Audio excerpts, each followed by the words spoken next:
Thanks, Chris. You guys, you had to have me follow Peter and Alex, which are like really awesome stories, and so my story won't be quite as awesome. So first of all, Josh, Chris, and everyone on the committee, thanks for having me here. When I got the word that I was going to be inducted into this, it was an opportunity for a lot of reflection, and I'll keep that reflection short because you don't want to hear all of the reflection I did.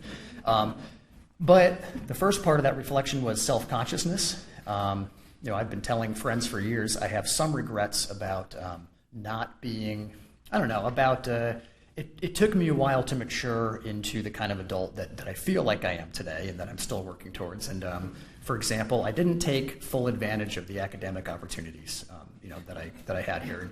In fact, I actually looked up the biology faculty before I came here today, and none of my former professors are still here, so I have no one to apologize or grovel to directly.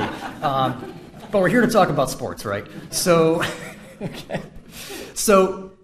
But upon further reflection, I realized actually the running that I did here with Coach Joe Connolly, who's here in the audience today. Thank you, Joe.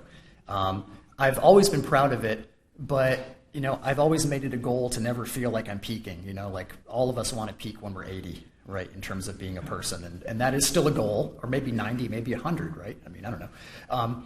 But that running that Joe and I managed to make happen here actually set the stage for the things that I'm more proud of in my adult life, and that is actually, it was the first thing that I worked really hard at. It was the first opportunity that I really seized to see what my limits were.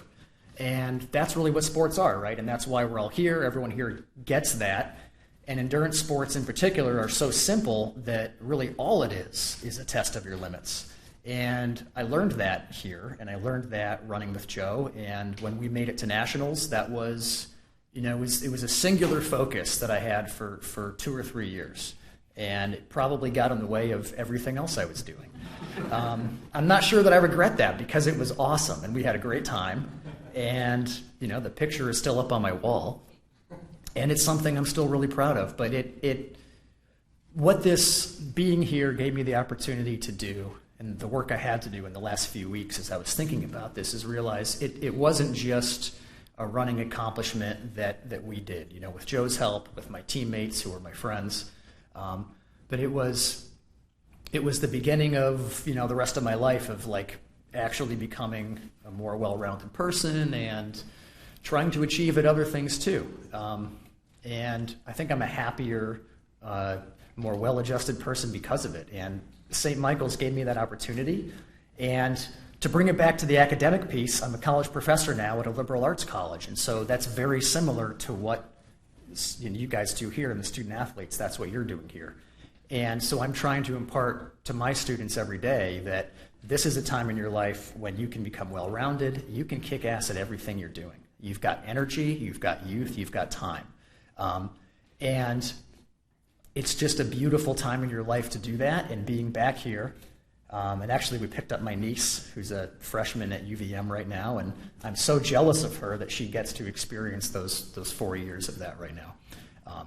So it's actually humbling. People use that word humbling way too much, right? But I've had to think about how humbling this actually is, and it really is. And I'm just so glad to be back here. Joe, thank you so much. I got to thank my wife, who continues to put up with my running and biking.